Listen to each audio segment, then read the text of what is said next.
मराठा समाजाला ओबीसी प्रवर्गातून आरक्षण मिळावं या मागणीसाठी मनोज जरांगे पाटील यांनी मुंबईत आंदोलन सुरू केलंय।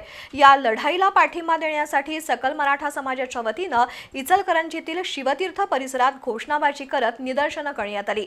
जरांगे यांच्या आंदोलनाला पाठिंबा देण्यासाठी मराठा बांधवांनी मुंबईला जाण्याचं आवाहनही यावेळी करण्यात आलंय। आरक्षणाच्या मागणीसाठी मराठा समाजाचे नेते जरांगे पाटील यांनी मुंबईत आर या पार लढाई सुरू केली आहे। या आंदोलनाला पाठिंबा देण्यासाठी इचलकरंजी शहर परिसरातील सकल मराठा समाजाच्या वतीनं शिवतीर्थ परिसरात निदर्शनं करण्यात आली।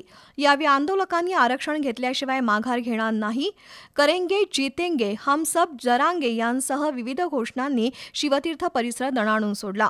शहरातील मुख्य चौकातच सुमारे अर्धा तास सुरू असलेल्या या आंदोलनामुळे वाहतूक विस्कळीत झाली होती।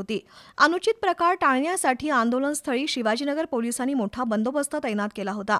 या आंदोलनात शहर परिसरातील मराठा समाज बांधव सहभागी झाले होते।